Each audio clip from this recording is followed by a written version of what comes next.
Good evening and welcome to the Mount Gretna School of Arts Summer Lecture Series, hosted here in the Pennsylvania Chautauqua's Hall of Philosophy. It's always a great honor to be a part of the Chautauqua tradition here, and our school is always proud to share its lecture series with the community, and then have the Chautauqua share this beautiful facility with all its history and ambiance, and to now be part of that history for 12 years running. It's starting to feel a little bit like home. I want to thank Stinson Strout for his support of the lecture series this summer, and Purpose One, our corporate sponsor, who always steps in when I need him with some financial assistance. And I will say that I can't say enough about JD. I really like him. Fun fact about JD is his great uncle was the first person to take one of these summer cottages and heat it so that it could be lived in year round. So he remembers coming up with his family and extended family to not only fill that cottage, but rent some other ones nearby. And so that connection with Mount Gretna goes, back to Dan. Dan had to step aside during the pandemic, and JD stepped in as board president, and it's been wonderful. I will say the man I know is probably an understatement, but he's always working, and every time we have a fundraiser or an online thing, he's chipping in and offering encouragement, even when you were helping your mother through her end of life care. He was a steady support for me during the pandemic as board president, and just can't say enough. Thank you. Now, JD, the artist, who also, he's one of the first persons that helped encourage me to start the school and reach out to people here in Mount Gretna. I'm going to introduce JD now more formally. He received his BFA in 1989 from Parsons in New York, where he studied with Leland Bell, John Helliker, Paul Ressica, Larry Rivers. He also studied with George Sorrells at Kutztown.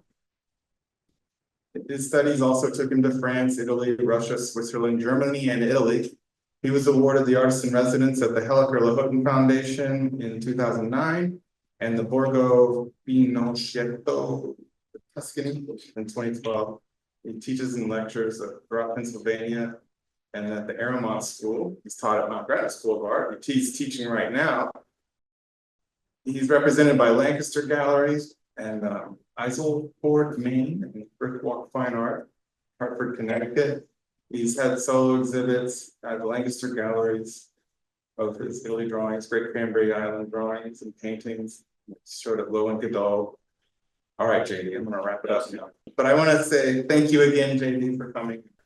Anyway, I started out with this statement from Thoreau, talking about, it's not what you look at that matters, but it does. But also, it's how you see. How do we see when we're out there? When we're in front of nature, when we're being inspired by what we see. I'm going to start my presentation with some artists that have influenced me over the years. And the first guy who ever caught my eye was Corot. He's the grandfather of plein air painting. He's the one we all think about, when we talk about plein air painting and how it started. Look at this thing. And he found this and invented his interpretation of light, space, and air when he was in Italy. And he continued to use this kind of inspiration, this kind of looking at the drawing and the color. Look at this up here as it slides down, and what that does and pulls over to this gray-green over here. He's not just drawing, he's using color. I remember Leland. I love that we have some folks here that knew some of my teachers. Leland Bell used to get angry because people said, oh, Corot's a tonalist painter. Leland would say, that's not tone, that's his color. It's his color. It's what we see. It's how he saw the landscape. And how was he able to move our eye around that flat surface and allow that space to be there for that. It could be a quarry, there with that rock formation. Moving our eye, sending us through that beautiful, beautiful landscape. Look at that. That's him thinking as he's seeing. That's a drawing. That's notations. That's what first inspired him, whatever he was looking at. He put that down quickly. Look at the weight of the mark making on a beautiful tree. Look how he sticks that figure down there to give us a sense of scale. And he shifts the whole drawing over to the left and gives us that sight that we can move into that church dome. It's just beautiful drawing. Now we're going a little bit later in Corot's life. He's still being inspired by nature, but he's beginning to invent a little bit more. He's using what he sees. These etchings he did like this were done on glass plates. I can't say the French term, but it is a wonderful way of drawing, basically. Those are the marks that he would make when he was looking at something. I get so excited by that sort of thing, by seeing it, What was he telling us about the landscape there? Is it just about the figure in the building? Is it more about the mass of trees on the right? That value that pops underneath the mass, opens up into that field, takes us back to the mountain, lightens up in the sky and comes forward. The sky gets darker, but comes forward. Like it's coming over our heads. Now, this is the culmination of the late paintings, where he uses these marvelous inventions of his, these Corot, I call them Corot dots, where he opens up a space that's gotten kind of dark. He uses the light of the figure on that sash, that beautiful sort of ruddy thing that happens here, how that pulls apart. And look, remember that drawing of that tree? Look at this tree over here. The gesture of the trees, how they move in space, how they open the space for us. He's doing that for you and I. Of course, he did it for himself, but he's letting us see what he saw. And he's definitely here inventing some of this as well. Invention, I think, is important. Distillation might be a better word that you use, after you've seen a subject, you've drawn it, you've been out there, you painted there, you come back to your studio and you begin to look. And one of the things that I love about Corot is I think he got excited about the paint itself, which is something I'm very much part of, that kind of thought, where a mark or a color can excite the surface, can open the space, can increase the tension that's in the painting. Now, I didn't put one of Constable's studies, which are beautiful. You should look at Constable's oil studies. They call them sketches. I think they're better paintings sometimes than the big ones like this. But I put this up here because this is an interesting work, very dramatic, very, very finished for a Constable. But I have it up here because I have it in relationship with, I don't know if you're familiar, you should be familiar with a fellow named Kossoff. So he's looking at Constable directly and drawing from Constable. Constable's inspired by nature, and he's making a grand painting in the studio. This guy's going and standing in front of Constable and being inspired by the painting that Constable made. And he did several drawings and etchings of that same painting.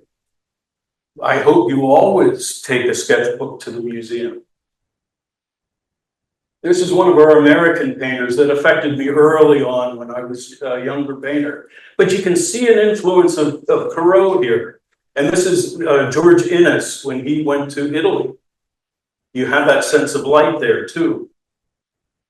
And I just have that there because, you know, there were a whole group of Americans early on that went to Europe, and they saw Constable paintings, they saw Corot paintings, and they were influenced by them. Here he is back in America painting. That's a bold thing there, that dark, dark thing. This slide's a little dark, if you know the real painting. It's at the Metropolitan. But that bold dark in the middle ground there, you know, to allow the light in the far distance to pop open again. And that weird color under the clouds, how that holds. And again, you know, look at that line he makes. And again, over there where the light hits the top of that field. You know, if these things weren't here, if that wasn't there, you know, the painting would become much flatter. Wouldn't be interesting at all. You know, now, of course, the cows are nice, but they're there sort of like Corot's figure. They're there to give us a sense of scale, I believe. Oh my God, look at this. You guys, this is you out there in the middle of these woods with all that green and all those branches and all those trunks. Look at Cézanne. Look at Cézanne doing this. You know, these watercolors, you don't see them that often. You know, museums don't put watercolors out that often because of the light problems. But you do see them sometimes. I think the Barnes has a couple of watercolors. But look at that. He's inspired by the landscape also, you know, and constantly working from it. But he's also doing something different. He begins to do something different. You know, he was inspired by a painter named Delacroix, especially early in his work, and the active nature of things, how the relationship of the angles and the actual brush mark comes from looking at and understanding somebody like Delacroix. But he begins to come into a more modern sense of the picture plane. You know, he's sort of a bridge between maybe the Cubists and the Romantic painters, you know, where he's looking at space in a very different way. He's not afraid of flattening some areas and not getting the absolute sense of space. He begins to see something new, you know, as he's looking. Look at that. Look at that. You know, when you look at that, you think about the relationships that he builds on that canvas. You know, when you see these things, these shapes that come down here, echoing again. And then it goes over here. That same arc is there that is here. And then he puts that bold orange, you know, rock building there in the center, almost.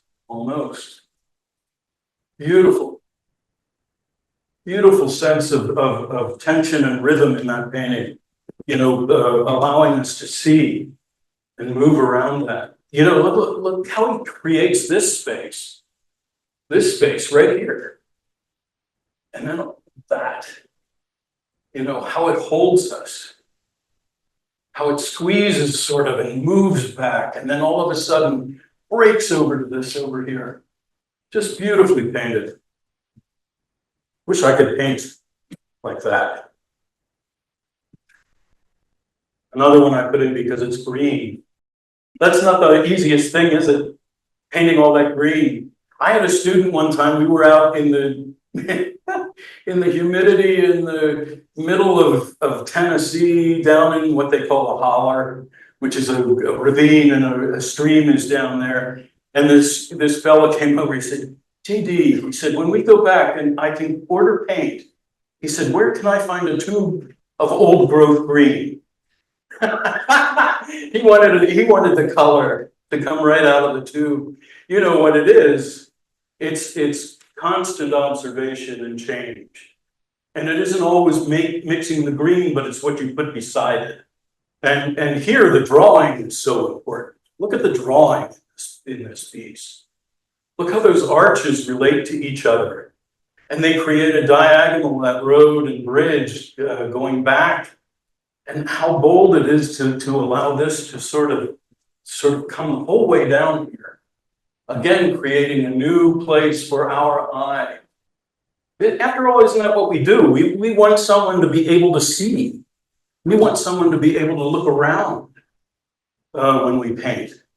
Not just get stuck, looking at one thing. He did this again too. Do you see this? It's almost the same dimensions. Right here, and then that.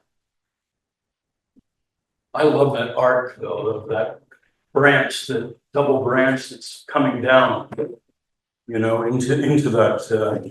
So when you look at those trees and you're out there trying to paint, think about what you can use, in all of that drawing that's out there.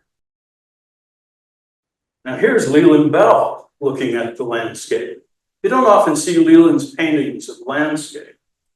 There are some out there. There's a wonderful book that has some beautiful landscapes by Leland.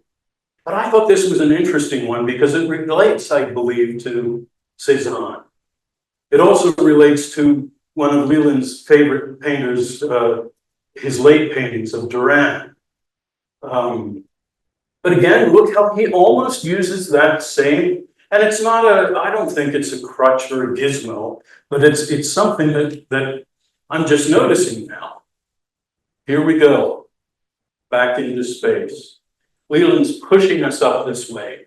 He draws, man, that guy could draw. He was a draftsman that you just stood in front of him, and it's almost like watching a sunset. Do you paint it or do you just stand in front of it? His drawings were fantastic. Well, you can see it here. Look how solid this is. Look at the relationships. But it's almost like Leland said about Cézanne. It's just not drawing. It's the color he's using. Look what he's doing with green as he moves it back into space. How he changes that. How he puts this little salmon thing here, that makes this green very different than the other greens. If that wasn't there, it would be, this too, that beautiful complement, right there, insisting that we see it. I loved Leland Bell. He was one of my teachers. He would sit down, you'd be drawing, and Leland would come in and he'd say, "Can I sit down there?" And he'd sit in front of your work. Your work would be here and the model would be there. And Leland would sit there and go, "Look." And then he'd go, "Here, this, change it, this, there." He'd be back and forth constantly on that, looking, and you can see it in these. You can see it in the paintings. It's not a quick study. There he is. He did so many beautiful self-portraits. I'm lucky this is in my own collection. When I think back over all the things that I've seen and people that I've known, he resonates. He resonates. The work resonates. And you see here, influence of Matisse, you see Cézanne, you see Hilliard, but it is definitely Leland Bell, without a doubt. Creating these, and he invented these things, he was looking at these shapes, how do I get this, how do I get the fullness of the form, making that beautiful underside of that arm, so it has some form and volume, and that face turned slightly toward us. And these things, these beautiful things that he created, and that, is a way of seeing, of making something that is basically flat come to life. Relationships of people, this is narrative, this thing. We're wondering what's going on with that butterfly. There's obviously been some turbulence there. Look how the apple, the bowl has turned. Beautiful painting. The mark making. The line, the gesture. It's just like the trees in the Corot. It's just like the trees in Cezanne. We look at all of those things and we build upon them to make a painting. Leland was a musician also and talked about the rhythm of things. You know, he often would talk about syncopation. You know, as you're painting, it's not just 1, 2, 3. It's 1, 2, 3. You get that syncopation. You know, even the negative shapes between the figures, when you start looking at them, they aren't regular, but they move in a rhythmic way. They're just beautiful. This is Al Kresh, another person that I got to know well. Leland got to know a lot of people that came out of Hans Hofmann because he met a lovely lady, Louisa Mathias' daughter, who was a painter also, who was a student of Hofmann. And then he became good friends with a group of painters. And this is one of them, Albert Kresh. And you can see Al here at this time was influenced by people like Ilion. I should have put an Ilion painting in here. But you see the line and the color and the mark making and how he begins to lead us through. You know, look at the change. The change, he just didn't find a white and thought, this is a really nice white, I'm going to use it everywhere in my painting. The white changes from here to here to here to there, and then back again, like over there. You know, it's really beautiful.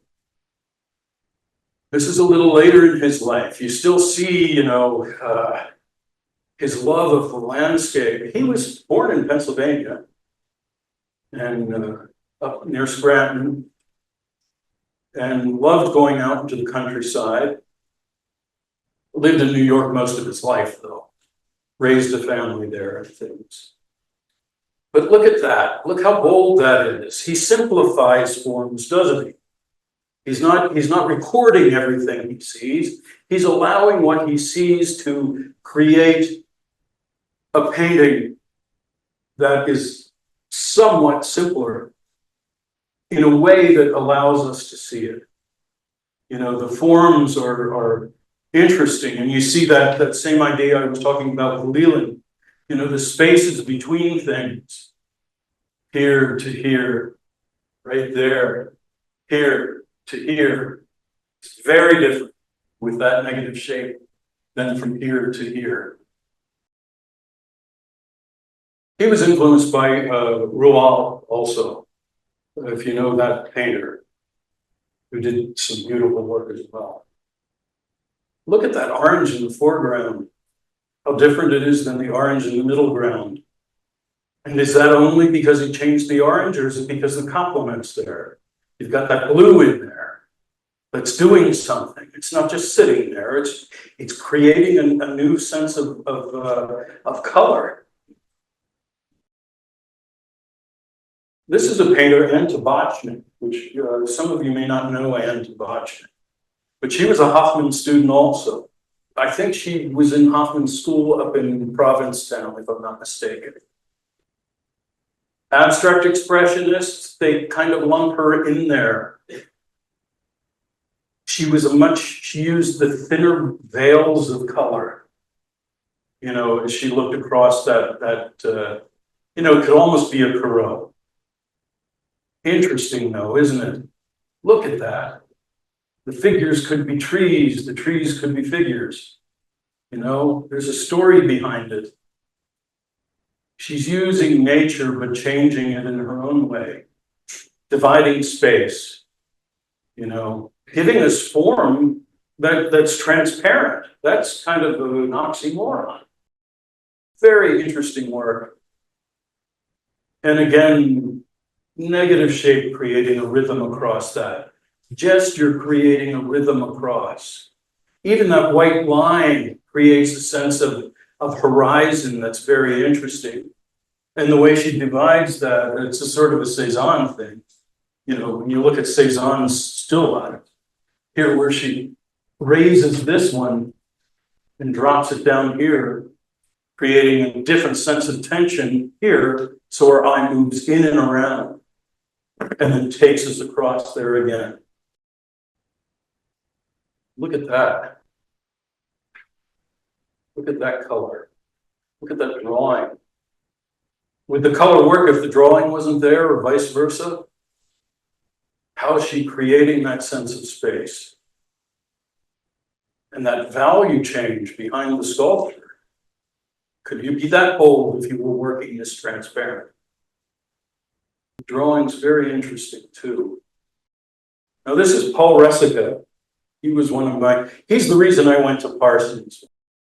I looked at a book called A Sense of Place after I had graduated. There were other reasons, but I looked at this book and there was a painting in there of Horseleech Pond, and I thought, you know what, I'd like to learn something from this guy. This is this goes back to the 1960s for Resica. Italy. He's in Italy, you know, you can sort of see that sense of light that Corot had. He's more known for these things, these paintings. This is Provincetown. It looks like a huddle of people there in that boat, right in the middle. But bold color, bold shapes, bold mark making.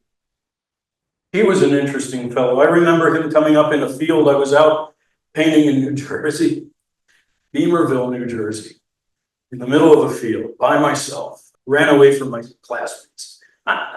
Was in this field and I was working on this painting, and I turned and I saw this big black figure. Resica had a black coat, a black hat on, and he's coming up the hill and he looks and he goes, "Wissler, I see goldfish in your sky. There are goldfish in your sky." And he got so excited about that. And I thought, you know, sometimes we have to step back and look at our own work and see what we're making. I didn't see the goldfish, but he was excited. This is a little bit later. Now if you notice, there's color coming through. That's probably a painting he turned upside down and repainted. You know, used the old painting as an imprimatura and allowed that color to surprise us and excite us.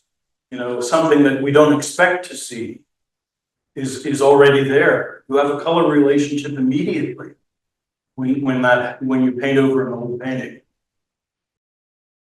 This is one of the later paintings now. He's very gone back to simplifying into a sense of geometry almost.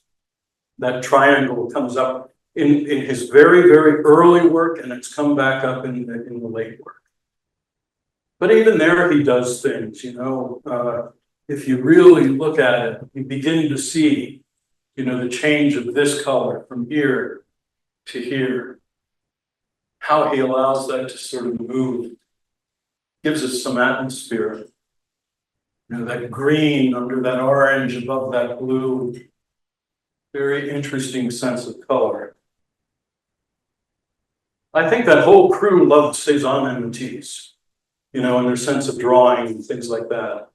This is John Helliker, John Edward Helliker. He was one of my teachers also and became a friend. They all became friends. I wrote, you know, have written to them and talked with them. Now, Leland's gone and Helliker's gone. But this is early Helliker. I think is it dated 38 or something? Early drawing of his. He would draw often for the New Masses, which was a left-leaning, almost communist publication back in the day. He changed, didn't he? Went from that to this. He was good friends with Arthur Gorky. Gorky introduced Helliker to Cezanne.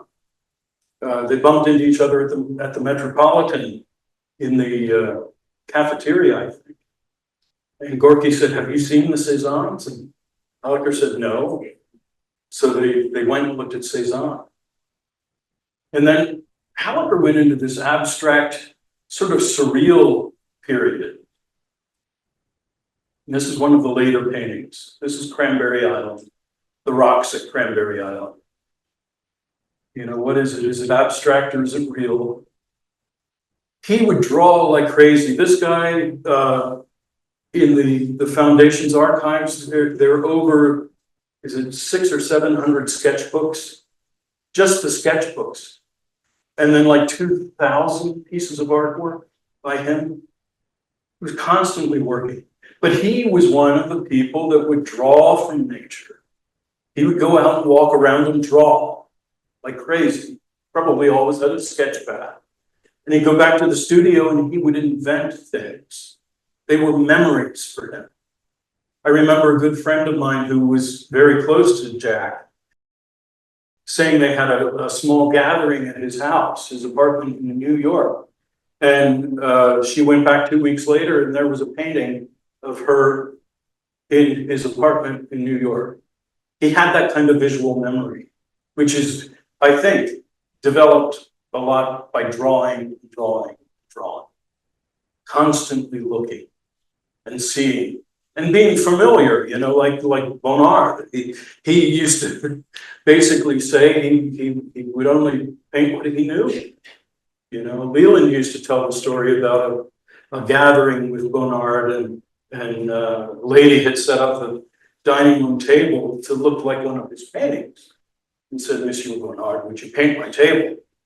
And he looked at her and said, "Madame, I do not know your table. I don't know it. I'm not going to paint that.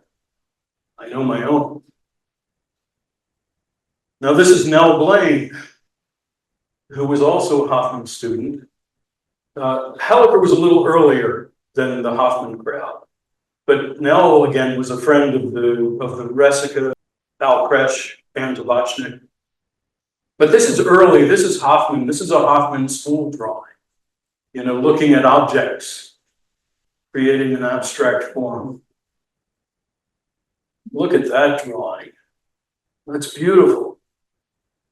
Talk about mark making. And the variation in the type of ink she's using there to create almost a vibration of space. She loved Bonnard, Vuillard. So you see that reflected here. She was seeing in her own way, though. She was doing things here. Look at the line of trees going up on a triangle there. Back to another angled line there that goes into this wonderful sort of twisted tree on the right. How she opens the space, how she creates marks and lines and color. Really beautiful. This is one of her later paintings. And I did choose a lot of these because I know you're in the middle of all of this. How do you paint when you're in the middle of it? You know, and it's all sort of your visual, you can't, you know, how do you find something that allows your eye to open the space? You know, this is really beautiful looking at this. She's doing a thing, you know, almost creating a feeling of that X, you know, here, but then stopping our eye with that big bunch. And I love these changes in color here. You know, the complement and all of that green. Beautiful thing. Sense of scale, the flowers down here, you know, opposed to the flowers up there. Just a slight sense of scale change can create a sense of space. This is Emily Nelligan. I call them paintings. These are charcoal drawings that she did up on. She was a Cranberry artist, island artist. I think she, you know, she would only paint these or draw these really early morning or almost at dark. And she wouldn't work any other time. And she rarely drew any other place. She was there on the island working on these things, going out there and seeing it, interpreting what she saw, holding on to that beautiful inspiration. You know, the gray, even on that mass of trees there, is literally darker as it gets closer to the light. She didn't just use the same pressure the whole way across. You know, she's really pushing it. I think she and Lois Dodd have Lois is very different, but what I'm talking about is the spirit of where they are when they are painting and they're drawing. Emily definitely is the muse of that island. And I think Lois does that too. I think Stanley does that too. I remember one time Stanley saying, "Oh, it's just looking down my driveway." And it was this miraculous thing. Just this miraculous drawing.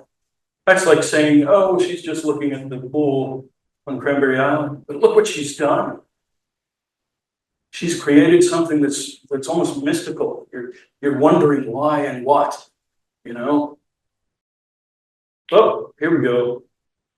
This is me. This is early Wissler. This is back in the 1980s for John David.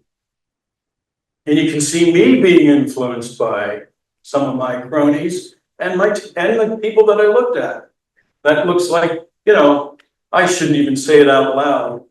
Because, you know, I hate to put them up with all those other artists. But I was influenced by Corot, you know, this tree mass here on the left. And the simplification, maybe, you know, that I saw in some of those Kresch paintings. The air and atmosphere. This is back in the 80s also. You can see my Corot dots. I tried, you know, you do that as you're painting. You try these things, you know, you try them.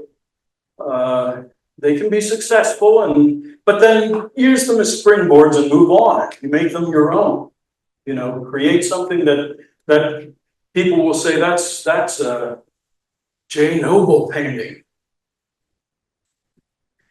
That's a walnut ink for my friend Michael, who is into inks and things. That's looking at Cranberry Island. I love that place. That place has become a muse to me also. I go back to that place, you know, 2-3 times a year, always at the same times of year, because I love the light. I love the light for early spring, late fall.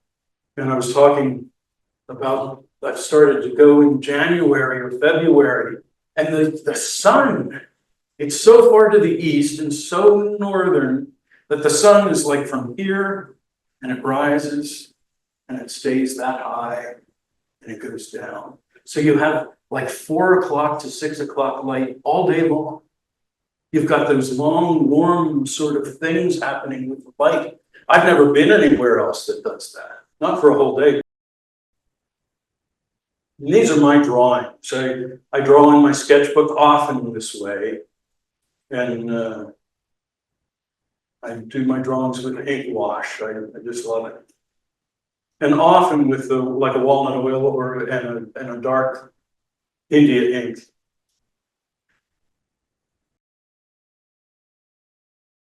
It's looking out of an island called Baker Island. And when I go places, like this is Italy, I go and I paint. That's how I see where I go when I travel. I will paint. You know, I always take, I don't think I've been on a vacation since I was like 12 or 13 that I didn't have a paint box along. This is Italy, Tuscany. That's England. That's a studio painting, so that's a pure invention. That's a memory of where I was. My studio paintings are often inventions. I do a lot of plein air painting, but I don't like to copy the plein air paintings or try to make them again. I use them as a sort of a catalog of memory, and then I'll create a painting in the studio. It's just the way I work. It's not right or wrong. This is Cranberry Island. This is before breakfast one morning. I just love the paint. I like when the paint takes me somewhere. And if I have the guts to leave it alone sometimes, you know, and not just scrape it off. Sometimes it's more beautiful when you scrape it off and work back into it. But that last mark sometimes can be really powerful. And I know some people say don't get romantic about that stuff. You should always be willing to destroy what is most beautiful in the painting to make the painting work, which I agree with. But I hope in the end, I want the marks to be like they were just put down. I think there's something marvelous about that. Painting at night, same place, different night, different color. I remember years ago, I used to go out painting with a crew. We called ourselves the Friday Friends. We'd go out, we'd go to breakfast, and we'd paint from 10 o'clock till like 2 o'clock. And one summer, it was so humid and so hazy. And I remember getting up one morning and looking out my window and thinking, oh no, not another silver gray day. And it forced me then to put the paintings out in my studio, and none of them were the same. They were all different. Even though in my head I was thinking, oh, not again. So take time to look at your own work. Sometimes I do it more when I'm painting. When I bring these things home, they go into a stack and I rarely look at them again. This is from the spring up on Cranberry. Drawing, and these are monotypes, have really helped me open my painting in a way that I have wanted to do it for a long time. The monotypes are a surprise. You layer the ink on that piece of glass and you rub that piece of paper and you pull it up and you aren't sure exactly what it's gonna look like. But to me, this has really helped me with my own painting. So these I do out in the field. I've got that little piece of glass with the chip in the corner and allowing the ground to show. This is on this beautiful board prepared with rabbit skin glue, cut in half so it's soaked in. I don't like a slick surface. I like a surface that'll take it. But that was studio painting, so was this. Now this I thought would be interesting maybe for you. This is a series that I did when I went out at, whether was it like 6:30 or 7 o'clock. That's the first painting. This was taped to the back of that. That's the second painting. That's the third painting. So that's how I work when I'm outside. I'm trying to capture that time. So I'm looking at it and painting relatively quickly. These are fields fairly close to the back of my house, close to my studio. And this is a fairly large sunset. This is actually, some of you were asking about Middle Creek. This is up at Middle Creek. Since I came back from Maine, this is something that I'm doing in my studio. I'm not sure it's finished yet. In this one also, this I think I'm done. I signed it, which I could always paint over that too, but this one I feel I'm finished with it. Okay, are there any questions?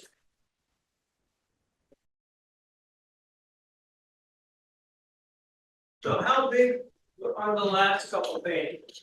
The second to last one is, the one is like 32 by 40 something, and the other one's almost square. It's like 32 by 34. So those are, those get a little larger. I've done some bigger paintings outside, but for me, I don't have that rig you made, to have that big thing, and it's not as easy for me. I should do something like that. Thanks for being here. That's wonderful. Thank you. You mentioned you don't use your plein air paintings as source for studio paintings. Was there a time that you did, and if so, why did you stop, or what are your concerns about that? Yeah, I'll tell you what happened. When I tried that, in the middle of painting, I could feel my shoulders get tight. I was like I'd get so tense trying to make that painting again. Instead of letting that painting inspire me to make a painting, I was trying to copy it. And now, go to the museums and copy the masters, but I can't copy my own painting. I just got so frustrated with it. I loved the marks and the color that were, you know, reactions to what I was seeing, more than trying to make them again. I would rather have that distillation of memory and just put that aside and make a painting. Now, actively, I'm sort of the same. I am moving back and forth, you know, to look at the painting as I'm painting it. I often think, you know, the paintbrush is a long thing, so I'm often back here even when I'm painting, you know, with my palette or the table palette. So I get that distance so I can react to the paint itself in the studio, if that makes sense. Yeah, so this is from the chat, just a question about the whimsical female painter with blue figures. Oh, yeah. Mentioned from like, And Hibachi. they were asking for the name, but I think they also had some interest in hearing a little more about her. Yeah, yeah. Well, she used to come and visit us at Parsons in the studio. Sometimes she would be formal and want to look at your work and critique. Other times she loved to tell stories about her days. And I'll tell you, part of the magic of my graduate school at Parsons was that group of painters loved gathering together when they were young painters and talking about painting. And they used to, I remember Ressica taking us down to, the Cedar Tavern had been moved to University Place. There's a bar there that has the interior with all the names carved in. And he would take us there. He said, I'll buy your first round. He said, no, now sit here and talk about painting.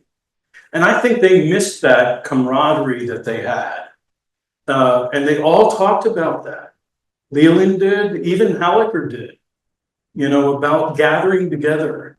And Ann Tabachnik would often talk about those times, you know, that you would gather together with other artists, sometimes bouncing ideas off of each other, sometimes talking about what they saw in the museum or some of the bad painting they saw in the galleries. You know, they were honest, let me tell you. Especially Leland, there was no pulling punches about talking about art. Nothing wrong with that, you know. We form our aesthetic and our ideas and opinions, and you move and paint where you're painting, you as an individual. But that doesn't mean you don't find a group of people. You find them here. You'll find them here. They're here, painting beside you, and you'll gather together and you'll talk about it. You're lucky. You're lucky to be here. And these wonderful teachers that you have. Thank you for that talk. I was really happy to see all the images you shared, especially the ones of Leland Bell. And you mentioned that you have that portrait in your own collection. And I know you have an awesome collection of art, and I was wondering if there's anything in it that either currently is inspiring you or a favorite that you look back to for inspiration often. Well, you know, it's interesting. I look at almost all of them every day. As I get up, some of you have been to my place. The bedroom is floor to ceiling, you know, so those I see first. But I'll take a little walk around and look at them all. Look at them all. I told Stanley I see him every day.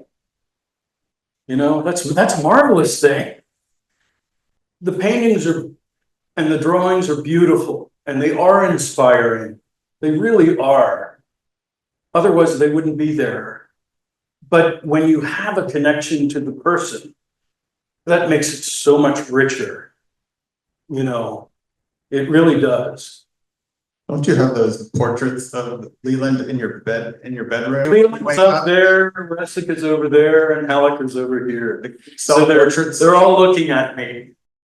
I don't hear their voices so much anymore. I used to. But I know that they're there, you know, and I appreciate who they were as painters and friends. I think that's That's our it. moment. Good. Good, thank you, thank You're you. welcome.